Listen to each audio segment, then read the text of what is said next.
About 5 months ago, at the start of the school year, one of my teachers began class with a conversation about what to do if a school shooter were to come onto campus.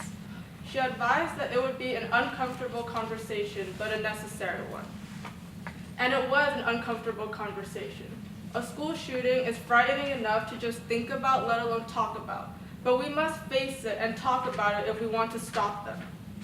Columbine, Virginia Tech, Sandy Hook, Parkland, Santa Fe, most, if not all, have heard of these tragic and horrific events. This is all wrong. School of any education level should be a safe place where the next generations are provided with the resources to make great strides in the future. But according to the Washington Post, over 220,000 students have been exposed to gun violence while in school ever since Columbine. Schools should not be a place where students, especially children, witness violence, and it should most definitely not be a place where students are targeted and killed. We must take action immediately to protect the generations of the future. We cannot sit idly by and just wait for another attack to happen before we do something. One more life lost is one too many. It has become an epidemic, with the number of school shootings increasing over the last few years. We need to focus on moving forward and preventing it from happening again. With any issue that we face, we must first look at the root of the problem.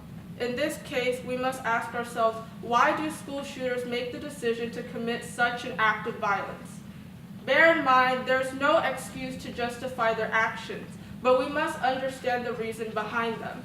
There are many reasons, but over the years, it has been widely reported that school shooters have suffered from mental health issues. Now, mental health is a deeply complicated issue that we cannot simply fix with ease.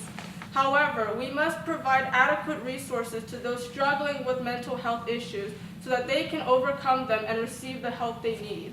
We must prevent anyone from reaching the point to where they feel the need to resort to murder. On the other side of this issue, it is imperative that we ensure there are sufficient measures in place to keep our schools safe. Counselors should be accessible to students to talk about their personal issues or concerns about other classmates. Students and staff need to be provided with the resources and training in order to be prepared in the event of a hostile situation. Monitored access points to prevent those with malicious intentions from entering, and school resource officers can also help add to school safety. With that being said, every individual has a role to play in the prevention of gun violence.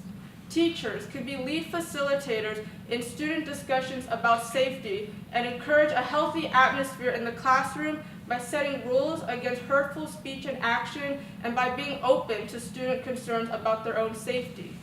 Students themselves have a huge responsibility. As a part of the school community, each and every student should be aware and alert of their surroundings. See something, say something. By being more aware of their surroundings and more observant, each and every student can help contribute and add on to school safety.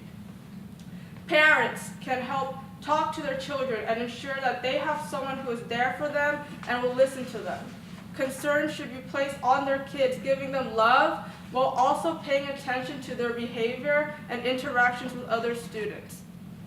Parents, faculty, and members of the community alike can all stay vigilant of what goes on around them. We all must look out for the warning signs.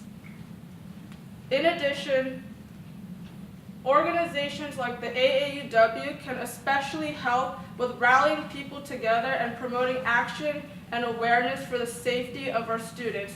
And since these organizations have a prevalent standing, they can especially help with gaining more community awareness. Our government also has a role to play in this. They have the means to tighten gun control to make it harder for people to obtain automatic weapons capable of immense harm. They can also provide better funding to schools so that they have the resources to maintain safety in our schools. Eliminating gun violence is a process that might take time, but by starting the movement now, future generations will hopefully not have to witness such tragedies. Inaction leads us to nowhere, and we must prevent this epidemic from spreading. This is a group effort, and we must come together now and work together to ensure the safety of our children and our children's children. We do not want to see an age where our children are going to school in fear for their own lives. We will not give in to apathy. We will not give in to fear, and we will not give in to violence. When you see something, say something and do something. Thank you.